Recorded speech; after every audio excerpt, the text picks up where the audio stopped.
할렐루야.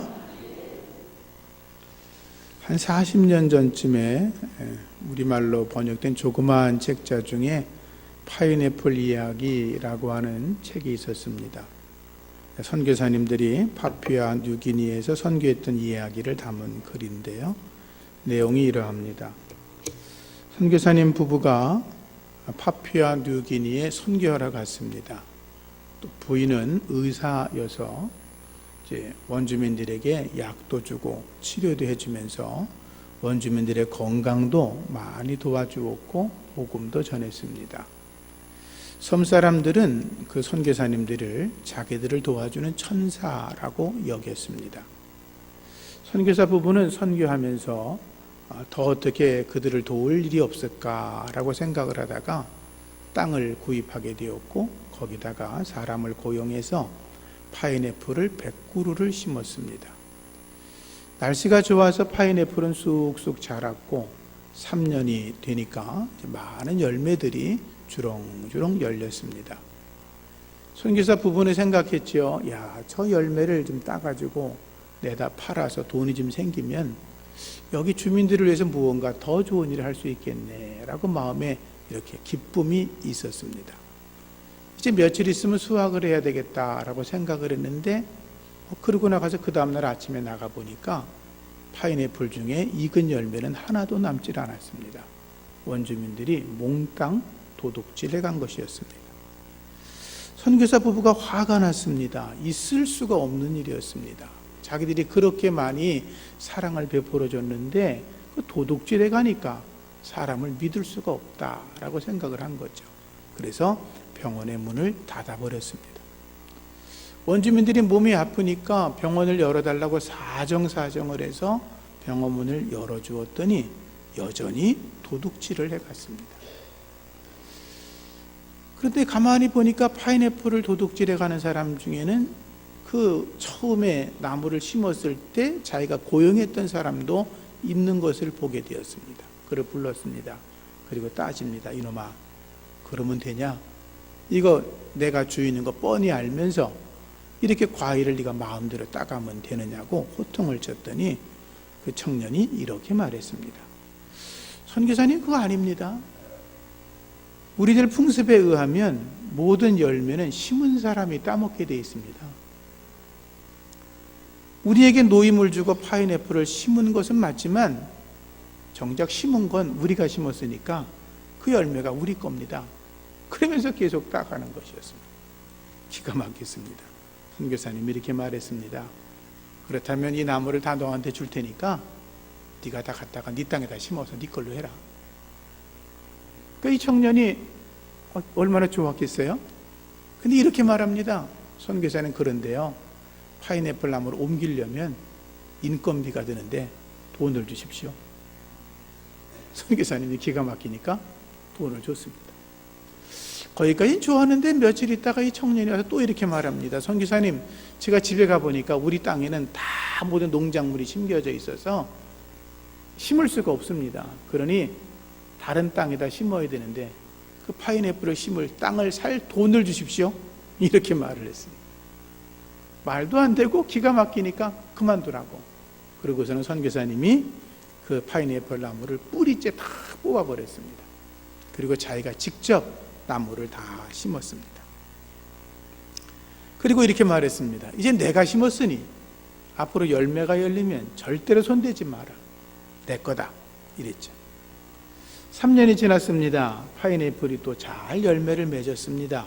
그런데 여전히 원주민들은 파인애플을 훔쳐갔습니다.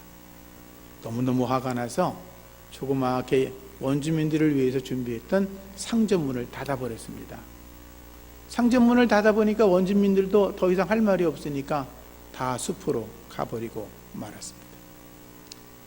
파인애플 도둑은 없어졌지만 원주민들이 없으니까 전도도 할 수 없고 어떻게 사람을 만날 수가 없잖아요.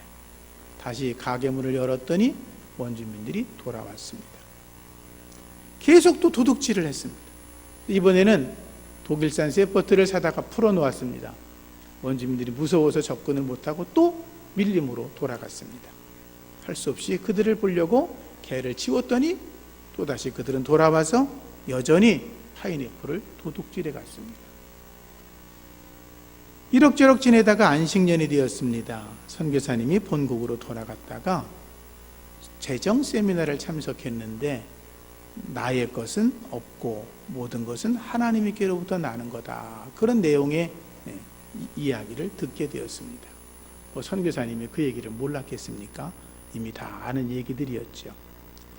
어쨌든 그 선교사는 그런 강의를 통해서 시간을 보내다가 하나님 앞에 기도하게 되었습니다. 하나님, 제가 그 파푸아 뉴기니에 있는 사람들을 위해서 많은 희생한 거 주님이 알지 않습니까? 근데 그들은 저를 알아주지도 않고 저에게 비난을 합니다. 하나님이 아시는 것처럼 파인애플 농장도 나를 위한 게 아니라 하나님을 위한 것이고 또 그것을 열매를 따면 그 주민들을 위해서 하려고 하는 것이었는데 그들은 도리어 도둑질을 하고 저를 향하여 나쁜 소리를 하고 있으니 그거 좀 문제가 있는 거 아닙니까? 하나님께 따져 물었습니다. 하나님이 이렇게 말씀하셨답니다. 얘야, 그 파인애플 농장은 누구 거냐? 그리고 그 열매는 또 누구 거냐? 선교사님이 대답합니다. 하나님, 그 농장은 제가 수고해서 만든 거죠. 그 열매도 제가 심은 거지, 제가 얻은 거죠. 근데 그들은 자기 거라 그럽니다. 하나님이 웃으면서 그러셨답니다. 그러냐? 그거는 내 것도 아니고 동네 사람들도 것도 아니고 전부 다 내 거다, 내 거. 그거야 뭐 틀린 말이 아니죠. 선교사님이 모르는 것 아니었지만 기도 중에 하나님 말씀하시니 아멘 하고 다시 선교지로 돌아오게 되었습니다. 선교지에 돌아와서는 기르던 셋버트도 다 없애버리고 그리고 그 전에 쳐놓았던 철자망도 다 없애버리고 이제 가만 방치해 두었습니다. 여전히 그들은 도둑질을 해갔습니다. 그 많은 열매를 다 따가는 것입니다. 선교사님 이번에 화를 내지 않았습니다. 아무 소리도 하지 않으니까 동네 사람들이 이렇게 물어봤습니다. 선교사님, 우리가 이렇게 따가는데 왜 지난번처럼 화를 내지 않습니까? 선교사가 이렇게 대답을 했습니다. 저는 이 파인애플 농장을 하나님께 드렸습니다. 이 파인애플 농장은 제 것이 이제 아니라 하나님의 것입니다. 그런데 이상한 일이 벌어졌습니다. 그 다음 날부터 원주민들이 하나님의 것을 가져가면 안 된다라고 서로 말하면서 농장에 있는 파인애플을 하나도 따가지 않았다는 것입니다. 아마 그들도 하나님의 것은 감히 건드리면 안 돼라는 생각을 했던 거죠.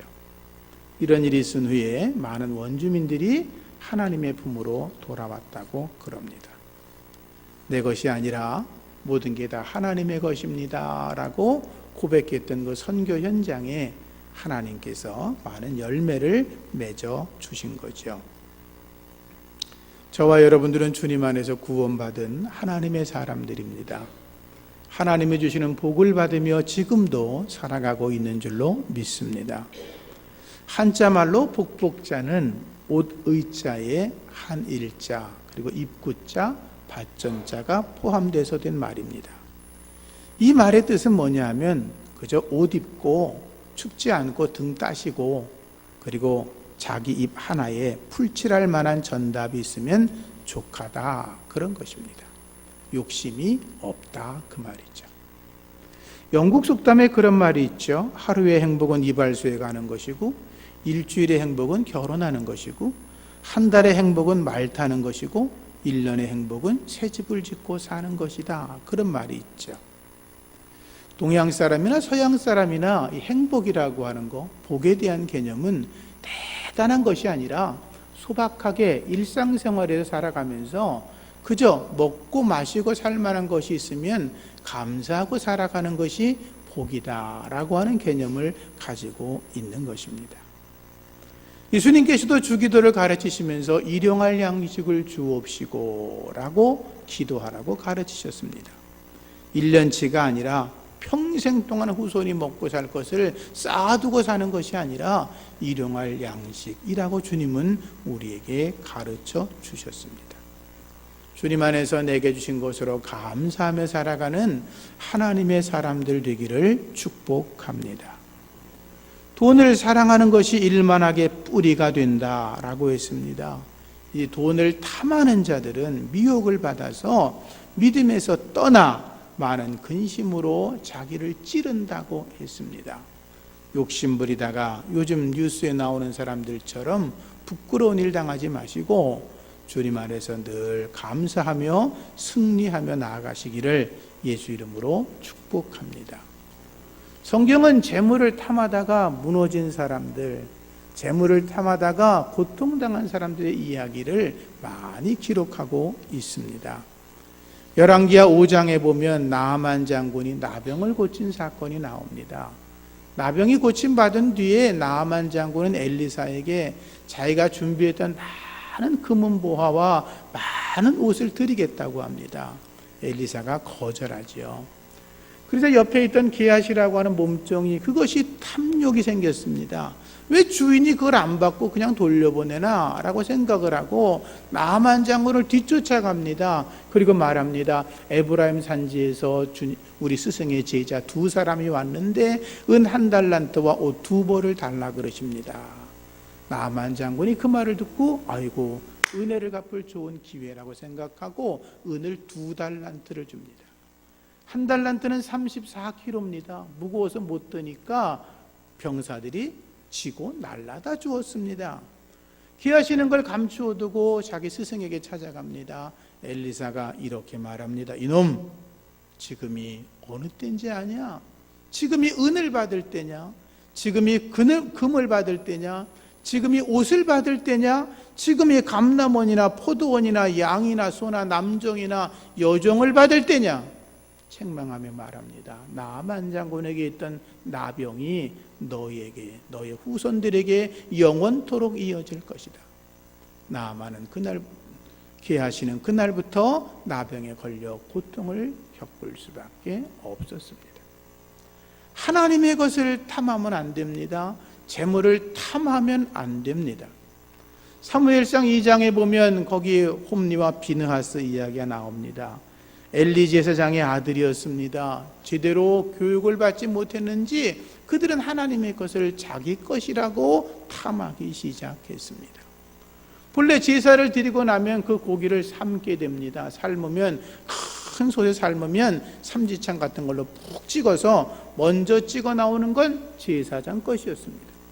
그 나머지는 이제 거기 화목제 같은 건 나누어 먹는 그런 것이었습니다. 그런데 홈리와 비느하스는 날고기를 구워 먹는 맛을 알았든지 이야기합니다. 그거 하나님께 제사 드리기 전에 그 생고기를 우리에게 달라. 우리가 구워 먹겠다고 이야기합니다. 성경은 이렇게 말합니다. 이 소년들의 죄가 여호와 앞에 심히 크면 그들이 여호와의 제사를 멸시하였다라고 기록되어 있습니다. 하나님에게 먼저 드려야 될 것을 자기들의 것이라고 고집하고 하나님의 것을 자기 것으로 취하다가 그들은 하나님 앞에 죄를 범했던 것이고, 아시는 것처럼 홈리와 비느하스는 전쟁터에 나갔다가 같은 날 죽임을 당하였고, 그 소식을 들었던 그의 아버지 엘리 제사장도 쓰러져 목이 부러져 죽었고, 비느하스의 아내는 아이를 낳다가 그 소식을 들었는데 아이의 이름을 이가봇, 하나님의 영광이 떠났다라고 이름을 지었습니다. 하나님 앞에 제물로 범죄하면 이가봇, 하나님의 영광이 떠나는 것입니다. 사랑하는 성도님들, 믿음에서 늘 승리하시기를 주의 이름으로 축복합니다.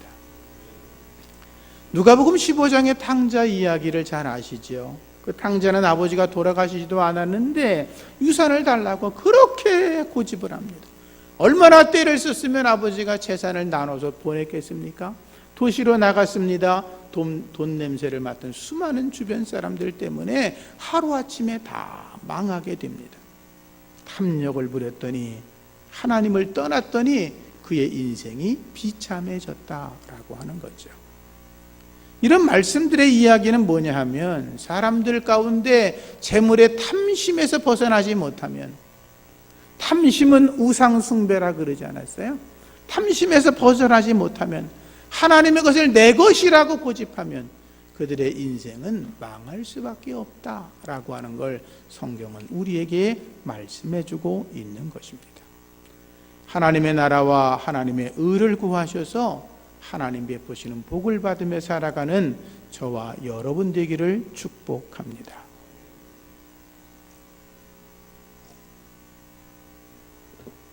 오늘의 말씀의 이야기는 이런 내용입니다.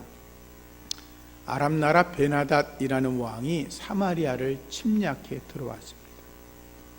아람 나라가 워낙 군대가 강하니까 사마리아 사람들은 성 안으로 들어가서 문을 잠가버리고 그 안에서 나오지를 않았습니다.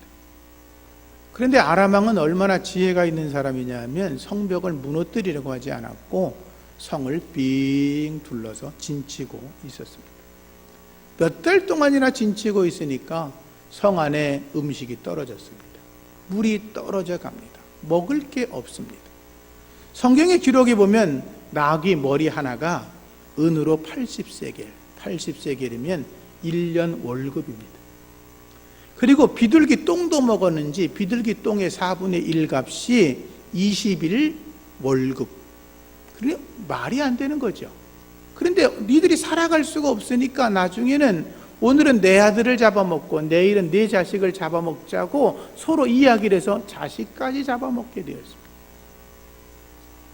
이스라엘 사람들은 왕에게 문제를 해결해 달라고 하소연했고 왕은 대책이 없으니까 엘리사를 탓하면서 욕을 하기 시작합니다. 엘리사 선지자가 이렇게 말합니다. 걱정하지 마라. 내일 이맘때가 되면 사마리아 성문 앞에서 고운 밀가루 한 스아가 한 세겔에 팔릴 거다.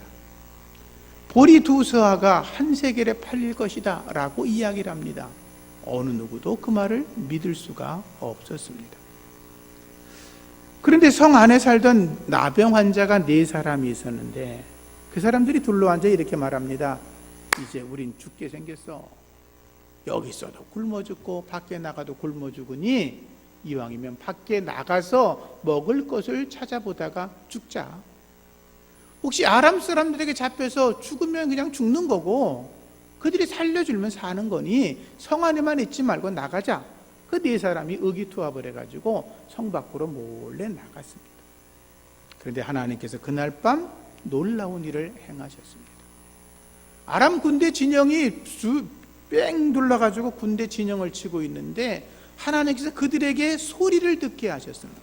무슨 소리냐 하면 전차 소리, 말발굽 소리, 군대의 함성 소리가 어마어마하게 크게 들렸습니다. 요즘으로 하면 하나님께서 거기다가 녹음기를 그냥 스테레오로 틀어놨던 것 같아요. 그들이 그 소리를 들으니까 겁이 났습니다. 자다 말고 눈이 무슨 소리가 들리는데 갑자기 말발굽 소리, 전차 소리, 군인들의 함성 소리가 들리니까 이거 자칫하면 여기서 죽겠다고 생각을 하고 급하게 다 도망을 갔습니다. 사마리아 왕이 주변 나라들에게 돈을 줘서 군대를 동원시킨 게 틀림없어. 오늘 밤 도망 안 가면 우리가 죽을 거야. 모든 걸 그대로 놔두고 다 도망가 버린 것입니다. 그 와중에 나병 환자 4사람이 그 진영에 가보니까 아무도 없는 거예요. 사람이 하나도 보이지 않는 거예요. 거기 금도 은도 거기 여러 가지 식량도 모든 게 그대로 다 있는 거예요. 그래서 그들이 거기 앉아가지고 그들이 남겨둔 음식으로 배를 가득 채우게 되었습니다. 그리고 나서 그들이 하는 말이 오늘 말씀입니다. 이 아름다운 소식을 우리만 알고 있으면 안 되겠지. 우리가 급히 성 안에 알려서 성 안에 있는 사람들이 이 음식으로 생명을 부지할 수 있도록 해야 되겠다라고 그들이 말을 합니다. 나병 환자들은 본래 남의 것을 얻어먹는 거지였습니다. 그들은 농사치가 없었습니다. 일을 할 수도 없었습니다. 자기의 병들이 다른 사람들에게 전염될까 봐 바람 부는 방향에 서서 멀찌감치 서서 사람들에게 말을 해야 되는 사람들이었습니다. 그런데 그들은 먹을 것이 없는 사람들이었기 때문에 그 아람 군대가 남겨둔 것을 자기들이 일부를 감춰두어도 괜찮았습니다. 아니 자기들이 다 수확 거기서 공짜로 얻은 거니까 그것을 그저 성 안에 있는 사람들에게 싸게 팔아도 그만이었습니다. 그런데 그들은 그렇게 하지 않았습니다. 그들은 오히려 성 안에 있는 사람들의 고통을 생각하면서 그들에게 이 모든 것을 우리와 함께 공유해야 된다라고 생각을 했습니다. 자기들도 원치 않는 생각지도 못했던 엄청난 횡재를 만났지만 내 것이라고 하지 않고 성 안에 있는 사람과 함께 나누는 베품의 마음을 가졌다는 거죠. 그것이 바로 하나님의 마음인 줄로 믿습니다. 우리들의 마음도 돼야 될 것입니다. 신명기 15장 7절 이하 말씀 보면 하나님 말씀하십니다.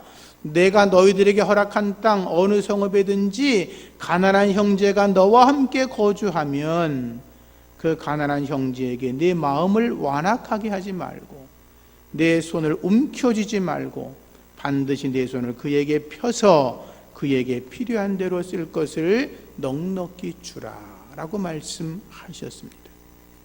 이어서 말씀은 뭐라고 되어 있냐 하면 너희들이 가난한 자들의 빚을 면제해주고 독촉하지 말고 그들의 필요를 채워주면서 하나님의 명령을 지켜 행하면 하나님께서 너희들에게 준 땅에서 복되게 할 거다. 너희 중에 가난한 자가 없을 것이다. 내게 허락한 대로 너에게 복을 줄 것이다. 여러 나라에게 구워줄지라도 구임받지 않고 여러 나라를 통치할지라도 통치함받지 않을 것이라 라고 말씀하셨습니다.